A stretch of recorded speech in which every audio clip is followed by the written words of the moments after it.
بسم اللہ الرحمن الرحیم۔ السلام علیکم ورحمۃ اللہ وبرکاتہ۔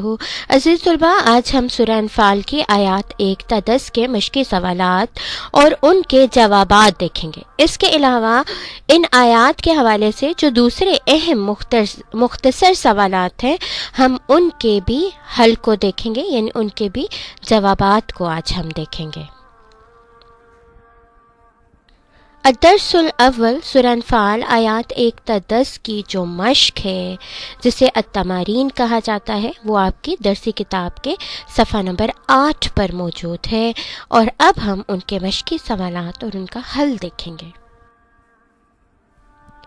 مشق کا پہلا سوال ہے، سورہ انفال میں مومنوں کی کیا صفات بیان کی گئی ہیں؟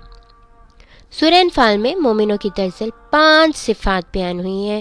پہلی صفت ہے، مومن تو وہ ہیں کہ جب اللہ کا ذکر کیا جاتا ہے تو ان کے دل ڈر جاتے ہیں۔ دوسری صفت ہے، جب انہیں اس کی یعنی اللہ کی آیات پڑھ کر سنائی جاتی ہیں تو ان کا ایمان اور بڑھ جاتا ہے۔ تیسری صفت ہے، وہ اپنے پروردگار پر بھروسہ رکھتے ہیں۔ چوتھی صفت ہے، وہ نماز پڑھتے ہیں۔ پانچویں صفت ہے، اور جو مال ہم نے ان کو دیا ہے اس میں سے نیک کاموں میں خرچ کرتے ہیں۔ مومنوں کی یہ 5 صفات سورہ انفال کی ابتدائی آیات میں بیان کی گئی ہیں۔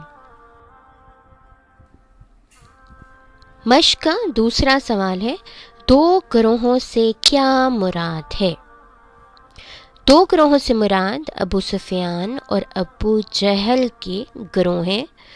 پہلا گروہ ابو سفیان کا تجارتی قافلہ تھا جو شام سے مکہ واپس آ رہا تھا، جبکہ دوسرا گروہ ابو جہل کا تھا جو حضور صلی اللہ علیہ وآلہ وسلم اور مسلمانوں کا بدترین دشمن تھا، اور یہ ایک مسلح لشکر کے ساتھ مکہ سے مدینہ پر حملہ آور ہونے کے لیے چل پڑا تھا۔ مشق کا تیسرا سوال ہے، عبارات کا مفہوم بیان کریں، اور یہ سوال بھی آپ کے صفحہ نمبر 8 پر موجود ہے۔ سوال نمبر 3 کا الف پاٹ ہے، مفہوم بیان کیجیے۔ فاتقوا اللہ واصلحوا ذات بینکم۔ اس آیت کا ترجمہ یہ ہے، تو خدا سے ڈرو اور آپس میں صلح رکھو۔ آئیے اب اس کا مفہوم دیکھتے ہیں۔ آیت کے اس حصے میں اہل ایمان یعنی مسلمانوں کو اللہ تعالیٰ سے ڈرتے رہنے کا حکم دیا جا رہا ہے، اور ساتھ ہی مال غنیمت کی وجہ سے پیدا ہونے والے جھگڑے سے اجتناب کر کے آپس میں صلح رکھنے کا حکم دیا گیا ہے۔ مومن کی پہچان اللہ تعالیٰ کے احکامات کی فرما برداری ہے۔ اگر کوئی اپنے آپ کو مومن کہتا ہے تو اللہ تعالیٰ اور اس کے رسول صلی اللہ علیہ وآلہ وسلم کی اطاعت بھی کرتا ہو۔ اس لیے یہاں یہ حکم بھی دیا جا رہا ہے کہ اگر یہ واقعی ایمان والے ہیں تو انہیں چاہیے کہ اللہ اور اس کے رسول کی اطاعت کریں، اللہ سے ڈریں اور آپس کے معاملات میں صلح رکھیں۔ سوال نمبر 3 کا بے حصہ ہے، مفہوم بیان کیجیے۔ وَأَطِیعُوا اللَّهَ وَرَسُولَهُ إِن كُنتُم مُؤْمِنِینَ۔ اس حصے کا ترجمہ ہے، اگر ایمان رکھتے ہو تو خدا اور اس کے رسول کے حکم پر چلو۔ آئیے اب اس کا مفہوم دیکھتے ہیں۔ آیت کے اس حصے میں اہل ایمان کی پہچان بتائی جا رہی ہے، یعنی مومن کی پہچان اللہ تعالیٰ کے احکامات کی فرما برداری ہے۔ اگر کوئی اپنے آپ کو مومن کہتا ہے تو ضروری ہے کہ وہ اللہ تعالیٰ اور اس کے رسول صلی اللہ علیہ وآلہ وسلم کی اطاعت بھی کرتا ہو۔ اس لیے یہاں یہ حکم دیا جا رہا ہے کہ اگر یہ واقعی ایمان والے ہیں تو انہیں چاہیے کہ اللہ تعالیٰ اور رسول اللہ کی اطاعت کریں۔ سوال نمبر 3 کا جیم حصہ ہے، مفہوم بیان کیجیے۔ وَإِذَا تُلِيَتْ عَلَيْهِمْ آيَاتُهُ زَادَتْهُمْ ایمانا۔ اس حصے کا ترجمہ ہے، اور جب انہیں اس کی آیتیں پڑھ کر سنائی جاتی ہیں تو ان کا ایمان اور بڑھ جاتا ہے۔ آئیے اب اس کا مفہوم دیکھیں۔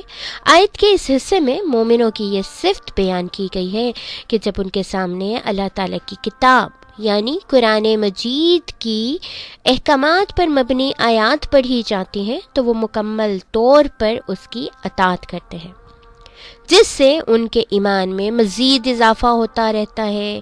اس سے معلوم ہوا کہ ایمان ایک ہی حالت پر نہیں رہتا، بلکہ اللہ تعالیٰ کی فرما برداری سے اس میں اضافہ اور اس کی نافرمانی سے اس میں کمی واقع ہوتی رہتی ہے۔ بیٹا سینڈ اپس کے لیے اور بورڈ کے امتحانات کے لیے مکمل مشق کی تیاری ضرور کیجیے۔ آئیے اب کچھ اور اہم مختصر سوالات دیکھ لیتے ہیں جلدی سے۔ تمام ہی بورڈ کے طلباء کو ان اہم مختصر سوالات کے جوابات ضرور آنے چاہیے۔ اس حوالے سے پہلا سوال ہے سورہ انفال کی وجہ تسمیہ لکھیں، یعنی سورہ انفال کو سورہ انفال کیوں کہا جاتا ہے اس کی وجہ لکھنی ہے۔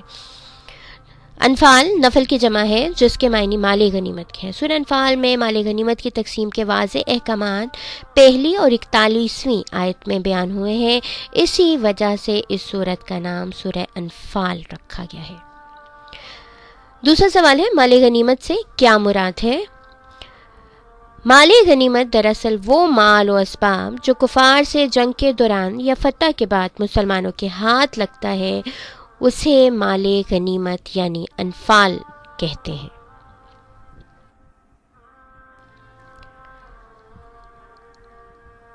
مزید جو اہم سوالات جو آپ کو آنے چاہیے وہ ہیں سورہ انفال کب نازل ہوئی؟ سورہ انفال سن 2 ہجری میں غزوہ بدر کے بعد نازل ہوئی۔ سورہ انفال کی کل کتنی آیات اور رکوعات ہیں؟ سورہ انفال کے کل 75 آیات اور 10 رکوع ہیں۔ اسی طرح سورہ انفال کا نام اس سورت کی کس آیت سے لیا گیا ہے؟ سورہ انفال کا نام اس سورت کی پہلی آیت سے لیا گیا ہے۔ غزوہ بدر کا واقعہ کب پیش آیا؟ غزوہ بدر کا واقعہ 17 رمضان المبارک سن 2 ہجری کو پیش آیا۔ پہلی اسلامی ریاست کی بنیاد کب اور کہاں رکھی گئی؟ پہلی اسلامی ریاست کی بنیاد مدینہ منورہ میں رکھی گئی اور کس نے رکھی؟ رسول اللہ صلی اللہ علیہ وآلہ وسلم نے رکھی۔ اللہ تعالیٰ کا ابو جہل کے لشکر کو مسلمانوں کے مقابلے میں کرنے کا کیا مقصد تھا؟ اللہ تعالیٰ کا ابو جہل کے لشکر کو مسلمانوں کے مقابلے میں کرنے کا مقصد یا لانے کا مقصد یہ تھا کہ حق و باطل میں فرق واضح ہو جائے۔ غزوہ بدر کے دوران اللہ تعالیٰ نے مسلمانوں کی مدد کیسے کی؟ غزوہ بدر کے دوران اللہ تعالیٰ نے مسلمانوں کی مدد 1000 فرشتوں کے ذریعے سے کی۔ غزوہ بدر کے دوران اللہ تعالیٰ نے فرشتوں کو کیا حکم دیا تھا؟ غزوہ بدر کے دوران اللہ تعالیٰ نے فرشتوں کو حکم دیا کہ اس مشکل وقت میں اہل ایمان کو تسلی دو کہ وہ ثابت قدمی اختیار کریں۔ غزوہ بدر کس مقام پر لڑی گئی اور اس جنگ میں اللہ تعالیٰ نے کسے فتح عطا فرمائی؟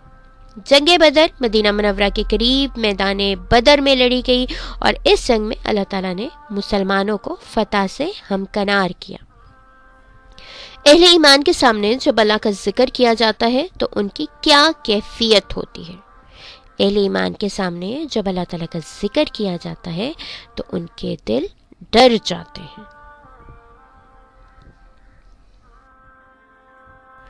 بیٹا مشکل سوالات کے ساتھ ساتھ اہم مختصر سوالات اور جوابات کی بھی تیاری کر لیں، کیونکہ آپ سے MCQs میں شارٹ کویشچن میں کہیں پہ بھی کچھ بھی پوچھا جا سکتا ہے۔ So be ready for your exams. Best of luck. Dear students, in comment section you can share your views and your suggestions for improvement of the videos of this channel. Fi amanillah.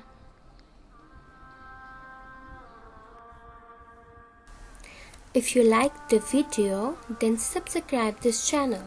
For notification of new videos of upcoming lectures, just press the bell icon.